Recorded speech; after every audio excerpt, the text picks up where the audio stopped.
One statistic says that the average human adult makes around 70 conscious decisions every single day. That's about one every 15 minutes. Let's talk about Christian decision making today.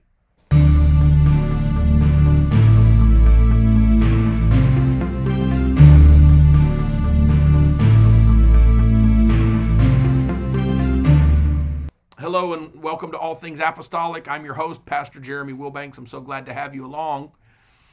Decision making is one of the things that distinguishes humans from animals, at least the things that motivate our decisions. We as human beings are able to make decisions that are not, contrary to animals, that are not purely governed by their impulses. Animals do make decisions. If it's hunger, well, then we'll just eat whatever we see. It doesn't matter who it belongs to. If it's some object that we want, we just grab it and run. We're governed by our impulses if we're animals. But humans, on the other hand, are able to make decisions that are not just not impulse driven, but they're actually able to make decisions contrary to their impulses. This is a distinguishing factor between humans and animals. So if our decision making as humans is higher than that of animals, what is that loftiness in decision making based upon? And more specifically, if we're talking about Christian decision making, what does that look like? What is it founded upon? How can we talk about it? Well, let's take just a few moments and see what we can uncover. Christian decision making is, as we've said, is even more lofty than normal human Christian decision making, in that it requires that we live according to a set of pre-decisions, that our lives are guided by pre-decided processes. This is the foundational idea. Pre-decided processes is the foundational idea that can be heard in the word precision or precision. Being able to live with precision, meaning I'm not going to live two lives, I'm going to live one. For Christians, as a preacher, we would say you don't live one way on Monday and another way on Sunday. We're able to live with precision, not this way and not this way, we're going to live this way. And being able to live with precision means that we live a pre-decided life. We know how we're going to be living next Wednesday. We know how we're going to be living if the Lord tarries. We know how we're going to be living in 2030. It's a pre-decided way of living. It's a pre-decided life.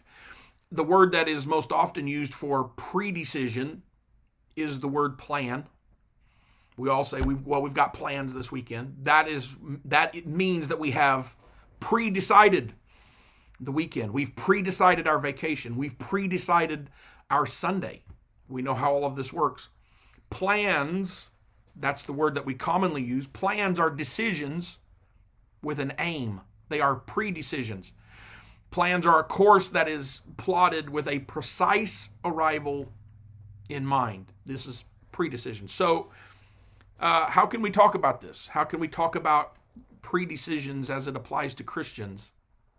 And one of the ways to talk about Christian decision-making or Christian pre-decision-making is to come to reckoning with the fact that Christians are crucified people. What do we mean by that? Well, when we say, or when Scripture more appropriately, when Scripture says that Christians are crucified people, the way it talks to us about that is there are things that Christians do on one hand, and there are things that Christians don't do on another hand.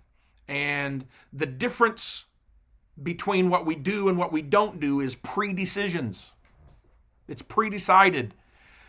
And it's pre-decided by an initial decision. And that initial decision is to be a crucified man or a crucified woman. All of these things are what we do versus what we don't do. All of these things are pre-decided. and they are pre-decided by the fact that we are crucified people. Paul talks about this in Galatians chapter 5, and he juxtaposes the works of the flesh versus the fruit of the Spirit. Those things that we don't do versus those things that we do. And it's founded on the fact that we are crucified people. On one hand, the things that we don't do are things that we would attribute, they're not animalistic decisions, but they are governed by the same things that animal decision-making is governed by. That is impulses. And then on the other hand, those decisions, those things that we do are governed by the fact that we have been crucified. We have crucified the flesh and the lusts, the desires, if you'll let me say, the impulses thereof. Let me read this to you. Now, the works of the flesh are manifest, which are these. These are the things that we don't do. And notice all of these things are in humans. Even when you see them in humans, they are things that are impulsive. If we think about them for just a moment, or if we had the ability to think clearly, we wouldn't do these things. Listen to them. Now, the works of the flesh are manifest, which are these: adultery, fornication, uncleanness, lasciviousness, idolatry, witchcraft, hatred, variance, emulations, wrath, strife, seditions, heresies, envyings, murders, drunkenness, revelings, and such like, things that can fit into that category. All of these are things that are impulsory to human beings. They just do them. If humans would think for just a moment, we wouldn't get drunk. If we would contemplate for just a moment, we wouldn't commit adultery or fornication. We wouldn't be involved in strife or seditions or murders or envyings. These are all things that are compelled by our impulses. Stimulus and response. This is the animal world. Compelled by our impulses. And this is how Paul closes that statement of the things that we don't do. He says, of the which I tell you, all of that list, of the which I tell you before, as I have also told you in time past, that they which do such things shall not inherit the kingdom of God. Those are the things that we don't do. Here's the things that we do. But the fruit of the Spirit is love. We are loving. Joy, we are joyful. Peace, we are peaceful. Long-suffering. Gentleness, we are gentle. Goodness, faith, meekness, temperance. Against such there is no law. In other words, you don't have to tell yourself, no, don't obey that impulse. These are pre-decisions. But listen to verse 24. And they that are Christ's have crucified, we're crucified people. They that are Christ have crucified the flesh with the affections and lusts. If you'll let me say, impulses.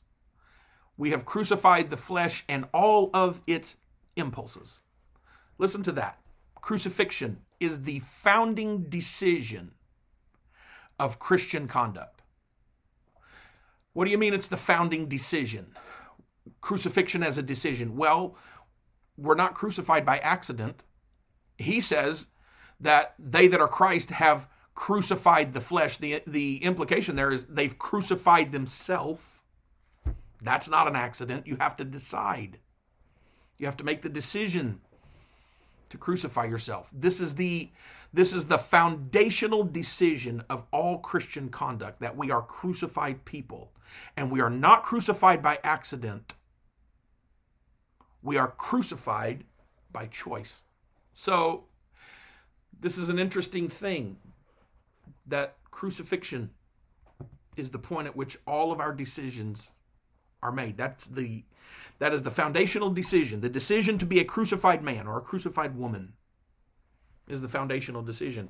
Now, if you've never talked about this before, you're asking the question, well, what in the world does that mean? And maybe if you haven't talked about it in a long time, you're asking the same question. So let's delve in just a little bit. We've got time. Let's delve in just a little bit. Crucifixion, what do we mean when we say that crucifixion is the initial decision that Christians make? Well, this is what we mean. Crucifixion is the pattern that we follow. And it is the defining decision of a Christian life. By that we mean the man who founded what we are a part of, Jesus Christ, God in flesh. The man that founded this was crucified first. And we forget how harrowing an experience that the preeminent crucifixion. It wasn't the first crucifixion in history, but it is the preeminent crucifixion in history. In that regard, we could say it's the first. The preeminent crucifixion in history, because we read it so much in the gospel accounts, and as people who are at least semi-well read in most cases, we are able to read it as literature or read it as an account, and the full weight of what was going on normally passes over us, and we forget how harrowing an experience that preeminent crucifixion was. And we probably don't think about the fact that Jesus' crucifixion required, just like our conduct as Christians requires, Jesus being crucified and yielding to it required pre-decided submission. And he didn't just come to that. This was such a harrowing thing. He had to pray his way to that decision. And he had to wrestle with his flesh and wrestle with the plan of God and whether or not this is right. And it was anguish. You've read the story of Jesus' prayer in Gethsemane in that garden. It's anguish. It was agony. It was anxiety like no one in the world had ever felt.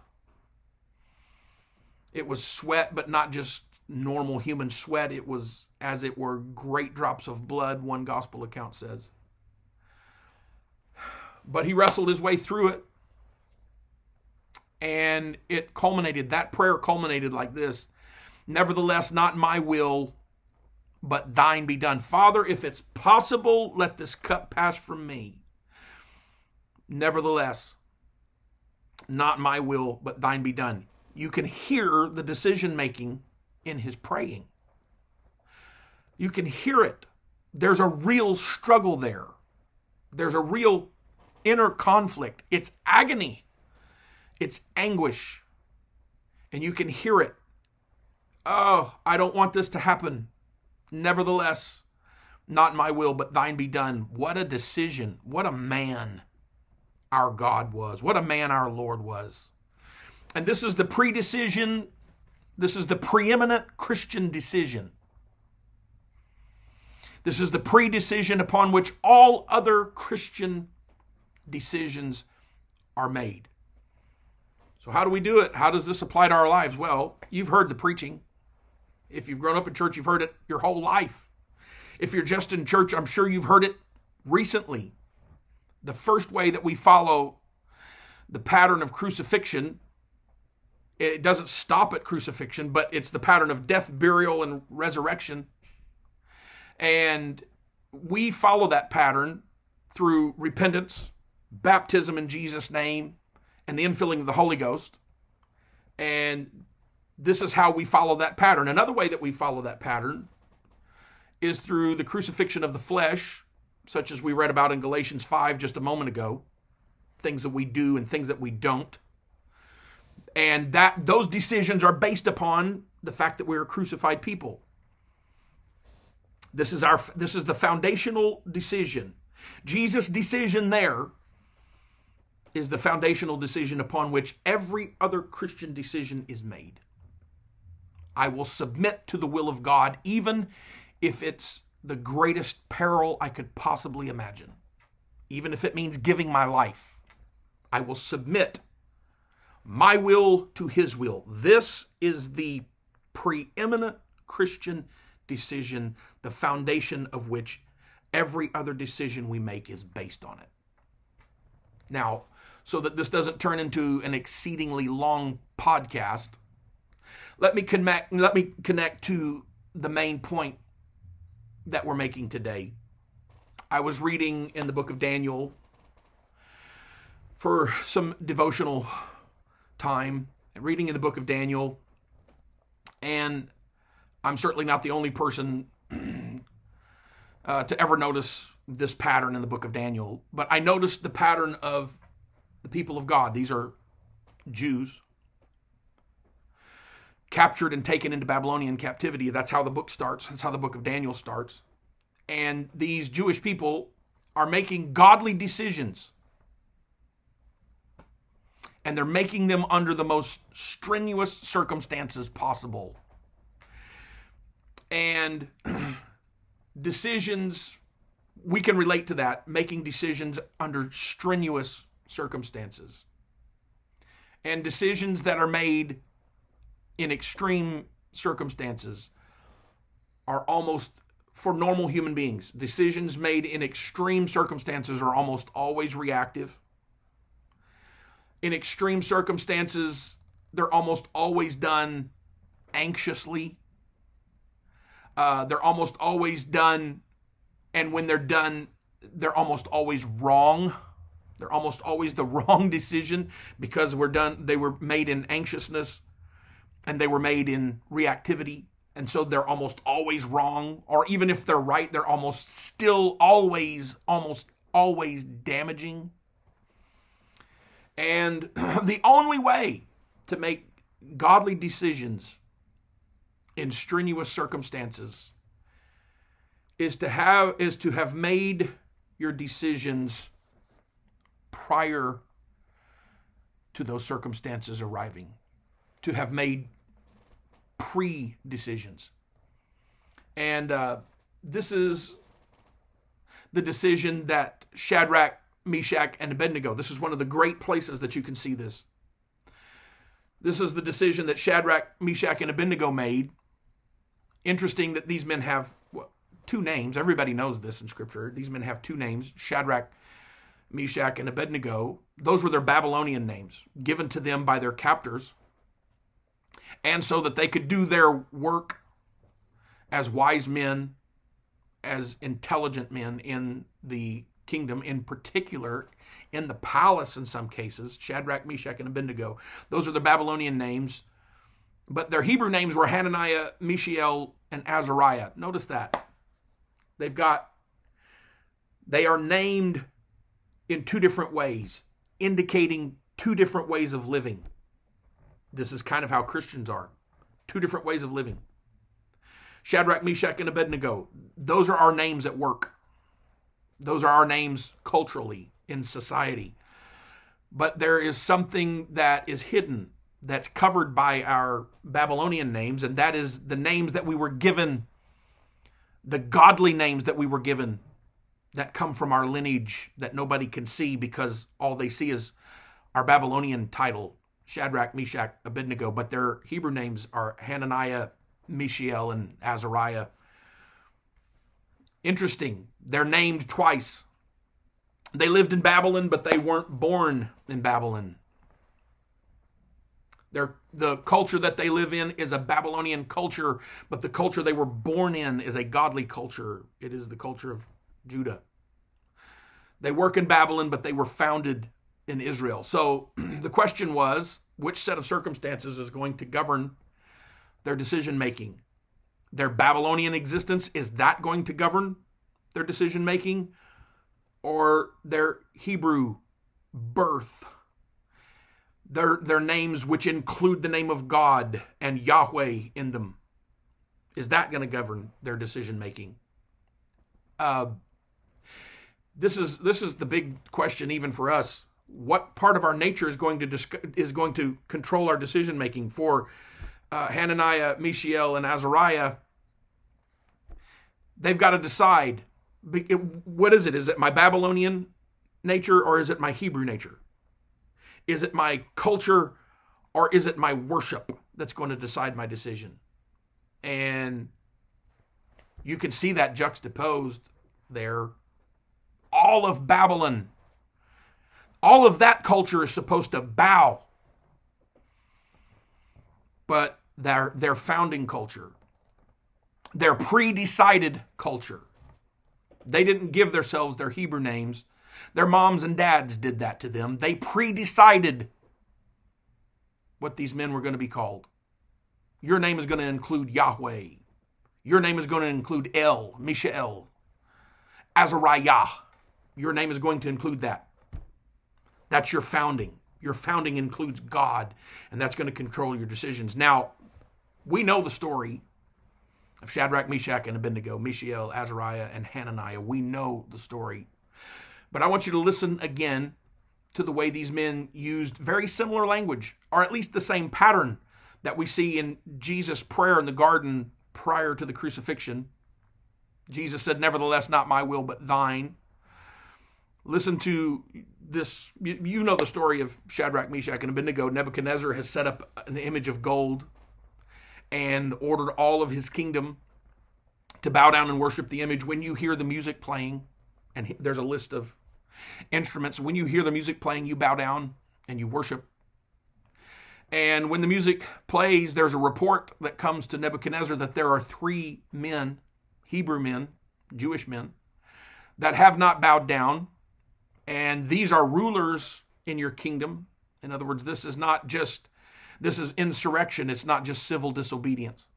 These are men that work for you. This is insurrection.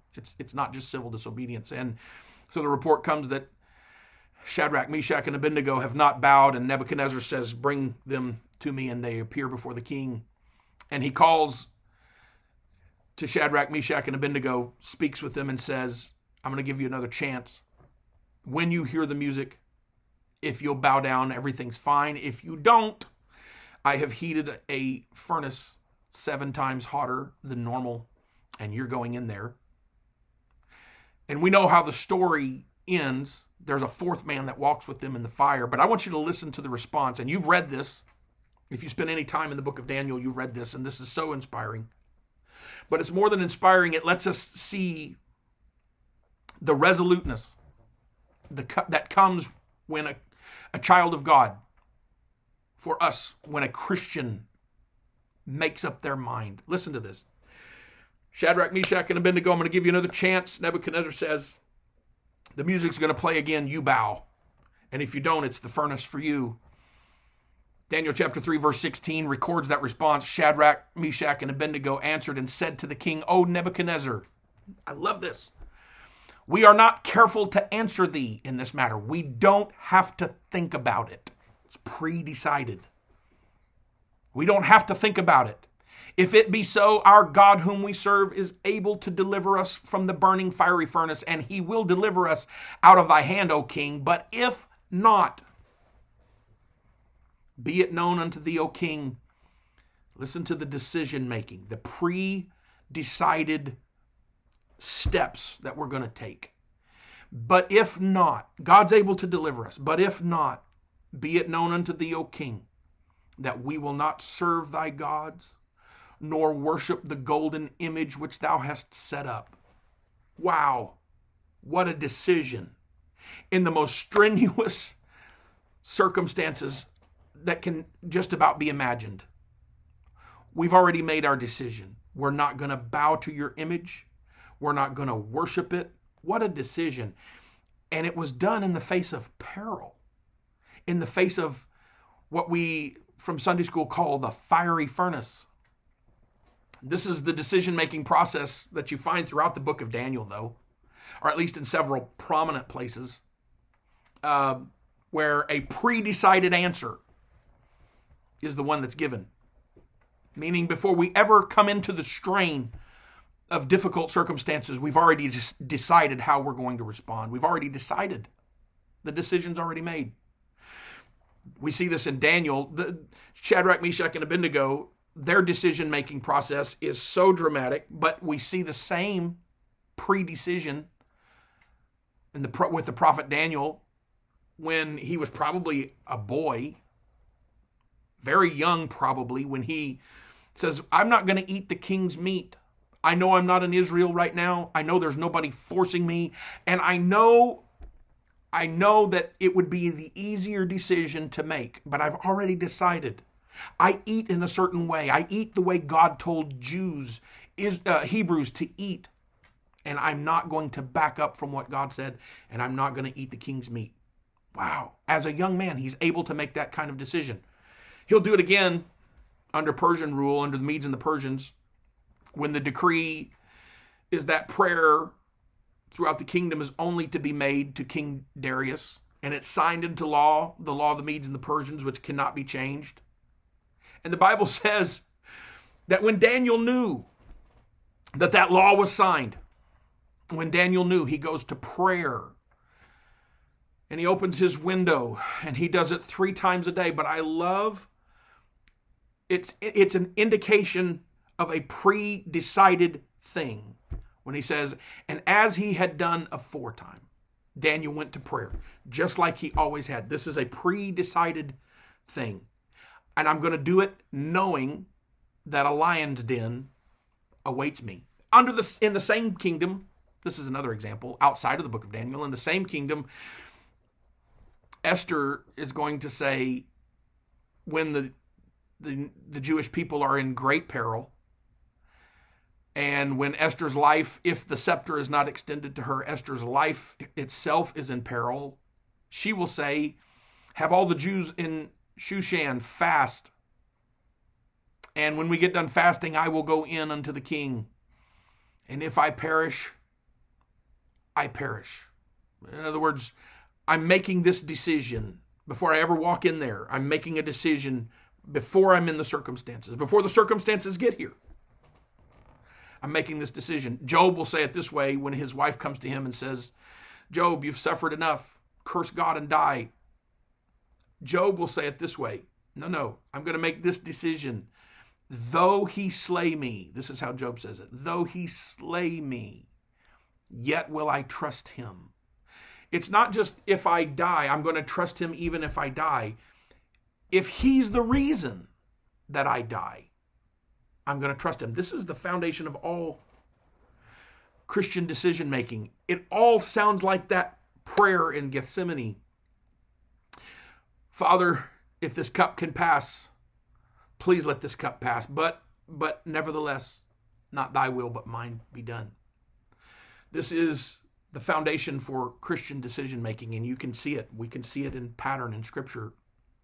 My dear friends, there is no peace in life until we get to that point. Everything is indecision until it is pre-decision in a Christian context. Everything is upheaval until we make the decision. Well, what if such and such happens with my health? You have to decide. What if such and such happens in our country, in our culture, in the world?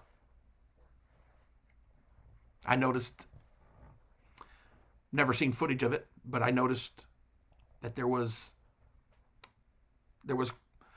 quite a, we'll just say, disrespectful depiction of the Last Supper at the Olympics. I don't know when you're watching this. This is 2024, August 1. And while the Olympics are going on, there is an obvious, blatant move against those that worship Jesus Christ. We have to make a pre-decision. It doesn't matter what anybody else is doing. It doesn't matter how anybody else feels about God and us serving him. We've made our decision before it ever gets to that point. And until you get there, there's no peace. Maybe we could say it this way: until your decisions begin with crucifixion. Maybe better said, until your decisions begin with a complete surrender to God's will, even if it means a life and death decision. Surrendered to God's will, and pre-decidedly so. There's no peace. But when your decisions are built on the right foundation, when your Christian decision making knows where it starts, then you can know peace, and you can know it in the most difficult times. I pray that God's with you. I pray that you feel his presence, and I pray that you make some decisions before the circumstances ever get there. I love you. God bless. We'll see you next time.